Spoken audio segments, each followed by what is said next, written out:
So I was banging my head up against the wall trying to figure out how the hell I could change the input of the Samsung S95 series of televisions, because when you go to the home menu and you go to the connection, there's no real way to press up or anything like that. So then I thought, okay, well then I'll just go to the connected settings here at the bottom, like the home hub, right? And then I'll go down to where I see the inputs, because maybe that'll give me something if I go to the connected devices, something. And the more I grasped at straws, the more impossible it became. I mean, you can see right here under the For You tab, normally this is where you'd be able to change something if you're accustomed to Samsung and their interface, right? I mean, take this input, for example. All you could really do is hit the edit list and move things around, which is not what I'm trying to do. And, it kind of sucked. So I'm going to show you how to get around it.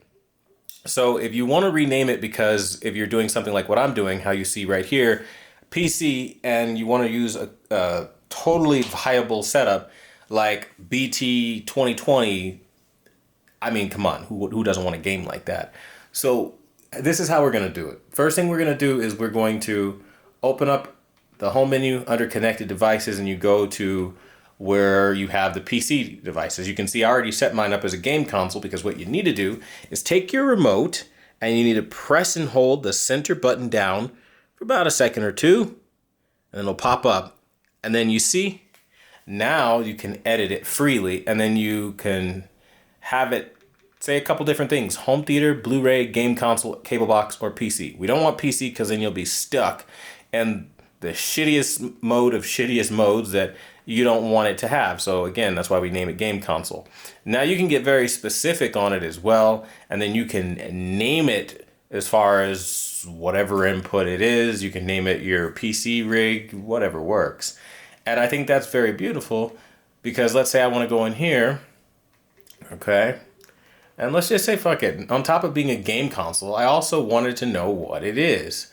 And so I'm just going to type in the name of my PC, right? We're just going to do Kage, because why not? All right. And there you go. So now I know my game console, set up as a game console, is actually Kage. And there you go. That lets me know that's my PC, right? Perfect. Now, this is really helpful for those, again, who are like me, who want to game in very unique and different ways. And again, if you go here and you press and hold the center button down, the only thing you'll be able to do is remove it. And I think this is what really screwed me up, because I was pressing and holding it down and all I could do is remove it. But you have to actually go under the connected devices and then hit the center button from this menu. Once you're here, like that says HDMI 3, for example, press and hold it down for a couple seconds, and then you go edit. And then from edit, you can go and name it whatever you want. And that will allow you to be able to, and again, I'm not just going to tell you, I'm going to show you, go into your NVIDIA control panel, for example, like how I do. Okay, oops, don't want to do that. We'll just close that out, and we'll open this up right here. Okay, NVIDIA control panel. And you see I have 2560 by 1440. Perfect, that's what we need. Now after 2560 by 1440, I have use NVIDIA color settings, highest 32-bit, output color depth, 12-bit, and I'm actually using the RGB just so we have the full pixel readout for color information, giving us better detail and stuff like that. And I have it on the dynamic output as full. And that gives just the most impressive picture quality that you can get. And that's great. So then again, if you want, you can fire up a game or whatever it is, open up Steam, and it will run exactly like it's supposed to. And I'm going to give you an example. I'm just going to do this in real time, because literally, why the hell not? I think it's important for you to see this example. So you can see a real world application, not just, again, a YouTuber telling you, oh, these things are whatever. People are sensational online. I want to show the cause in effect. And so, even though it's tedious, we will wait for Steam to open, because I think the real world videos are the best kind of videos, because they tell the full story.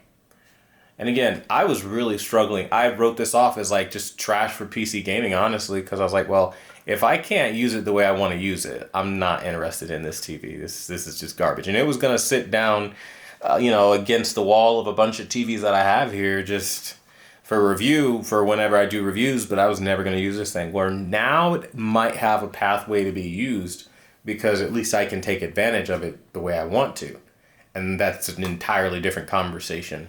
So to be fair, it sucks because now I would say I also want to correct the information on the Samsung S90F because the same thing holds true. If you could do it on the S95, you could do it on the 90F in the same exact way of holding it down a couple seconds. Again, they shouldn't have hid this. It shouldn't have been buried.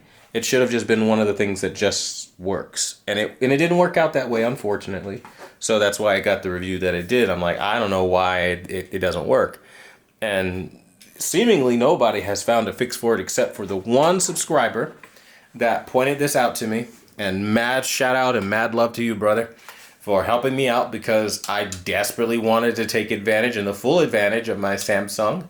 I just couldn't because I didn't know how to do that because of the way that they hid it. So we're going to open up Elden Ring, a game that all of my trolls love mentioning in all of my videos for whatever reason. So the way I see it, if you love it so damn much, here, let me put it on for you. And yeah, you can see it's jittering a bit. And that's weird because it's supposed to just work perfectly as far as 1440p. But there's this weird bug, I don't know, on my RTX 5070 where 1440 looks jittery as fuck, but if I put it in 4K, then it's smooth. You see what I mean? Like, it don't make no damn sense. It's just stupid like that. I mean, not that performance tanks or anything, so I don't really care or mind. The GPU is more than powerful enough to deal with it. But look, now I can look at the colors and actually say, wow, that's nice. Look at those pretty colors. Oh, it's dope. I love the color. The color is looking good on the Samsung S95F. Still don't really know much of what to do with Elden Ring. I know I've got to restore the Godric rune. Again, I got to watch a YouTube video tutorial on how to do that because I don't have the patience to sit here and, do the whole running back and forth for hours thing. But you can get an idea as to now you can use your product and you don't have to be stuck and entertained. And it give you an idea of how much color is lost when you use the entertain mode, which is why I was bitching and complaining for those who think I'm just bitching and nagging. Okay, I'm going to show you why. So right now I have it set up as Kage, but if we go and put it back as a PC console and we just leave it named as a PC console, look at what just happened to my colors and how sour they get. Now here's the worst part.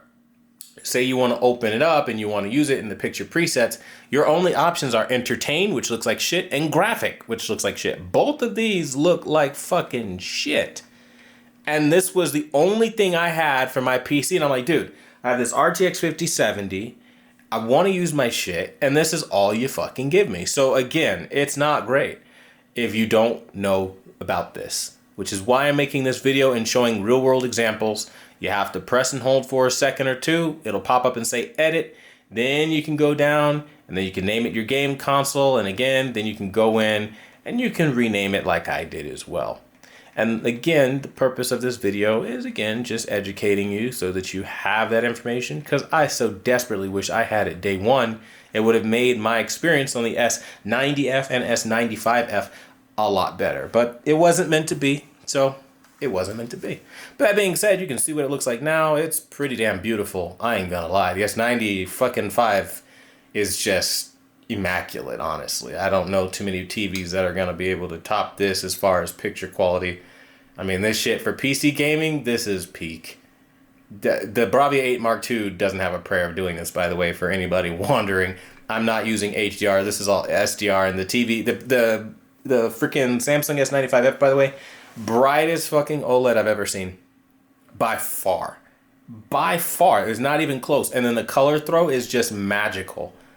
Just magical. You'll find yourself looking at colors like, damn, it looks like that. Like, that's fucking insane. Like, you see all the little nuanced detail of color.